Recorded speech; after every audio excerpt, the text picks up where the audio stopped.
চলুন একটা healthy breakfast বানাই। প্রথমে দেখুন নিয়ে নিয়েছি ছোলার বাদাম, যেটা আমি আগের দিন রাত্রেবেলা ভিজিয়ে রেখেছিলাম। আর নিয়েছি দুটো কাগজি লেবু, আর সাথে নিয়েছি টমেটো কুচি। যারা আমার চ্যানেলে এখনও নতুন আছেন, পেজটিকে সাবস্ক্রাইব করেনি, তাদেরকে বলবো পেজটিকে অবশ্যই সাবস্ক্রাইব করবেন আরও নতুন নতুন ভিডিও আর ডেলি ব্লগ দেখার জন্য। এবার ওই কাঁচা ছোলা বাদামের সাথে মিশিয়ে দিলাম কিছুটা পরিমাণে টমেটো কুচি আর লঙ্কা কুচি। যারা ঝালটা একদমই খেতে চান না, তারা কিন্তু লঙ্কাটাকে অ্যাভয়েড করতে পারেন। আর একটা কথা বলে দিই, পরে বলছি।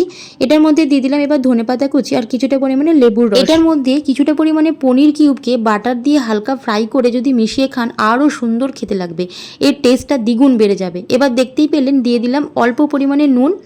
এবার একটা আলুকে আমি সেদ্ধ করে নিয়েছিলাম, এবার এই আলু সেদ্ধটা ওটার মধ্যে মিশিয়ে দিয়ে দিলাম গোলমরিচের গুঁড়ো। গোলমরিচের গুঁড়ো আপনারা চাইলে গোটা গোলমরিচকে গুঁড়ো করেও দিতে পারেন। আর দিয়ে দিলাম এটার মধ্যে পেঁয়াজ কুচি আর একটু শশা কুচি দেবেন, ওটা আমি অ্যাড করেছিলাম পরে, সেটা দেখানো হয়নি। এটার মধ্যে ব্রোকলি সেদ্ধ অথবা গাজর সেদ্ধ আপনারা দিতে পারেন, এটা আরও ভালো খেতে হবে। এবার একটা ডিম সেদ্ধকে আমি গ্রেট করে দিয়ে দিচ্ছি। এটা খেয়ে দেখবেন পেটটা অনেকক্ষণ ভর্তি থাকে।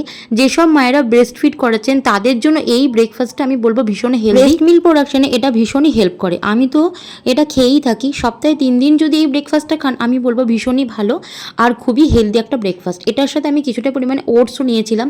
চলুন এবার ওটসটা কীভাবে খেলাম সেটা দেখাই।